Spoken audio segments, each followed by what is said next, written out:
This week I'm going to be reviewing this quick release viewfinder from Kamerar.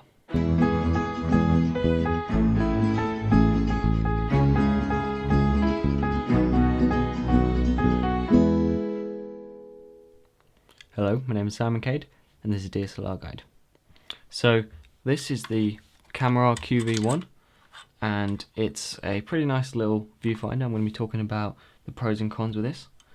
So the way this works is you attach this plate onto your camera and then it has a magnetic thing which gets it so that it is over the screen, and then it will magnify the screen by 2.5 times, which makes it a lot easier to focus. It also blocks out the light from the sun so it doesn't reflect off the screen, and it gives you a bit more stability when you're holding the camera. Now, as a shooter who uses a camera with a swivel screen, it's very important that I can take the viewfinder off quickly and still use the rotating screen to its full functionality. According to the manufacturer, the viewfinder works with DSLRs that have a screen size between 3 and 3.2 inches.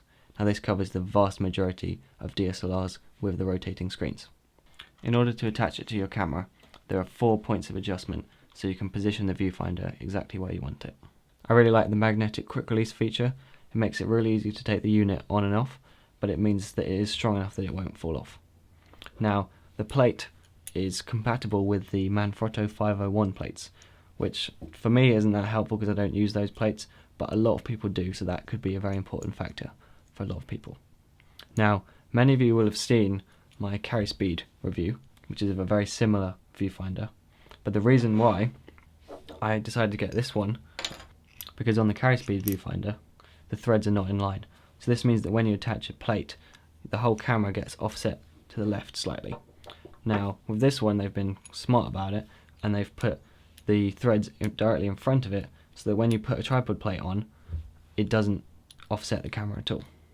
This is very important if you're going to be using a rig with a matte box or a follow focus.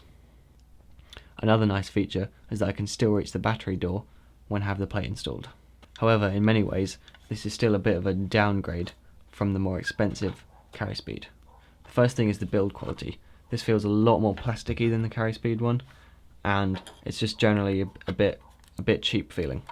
Also, it has a option for rotating this part to move the lens closer or further from the screen, and I was trying to adjust that and it just locked up, and I can't, it's just kind of fused or something, and I don't want to push it too hard because it might actually break.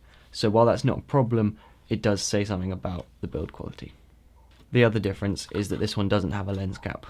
Now, some people will tell you that lens caps are extremely important because the sunlight can be magnified and then it can damage your screen. And while this may be true, I used my carry speed one, which does have a lens cap, but whenever I was out in the sun, I always left it without using it because I didn't want to open and close it every single time I took my eye away from the camera. So I've been using the carry speed for ages out in the sun and I haven't had a problem. So hopefully that won't be a problem. Now, don't get me wrong, I am going to be using this viewfinder as my main viewfinder from now on, simply because it has the benefit of the thread being in line and it still works perfectly fine. So although it doesn't have quite as good build quality as the carry speed, I still think it's worthwhile, and if you're buying one for the first time, then I'll definitely go for this one because it's cheaper and it still works great. So yeah, that's it for this week, and I'll see you next time.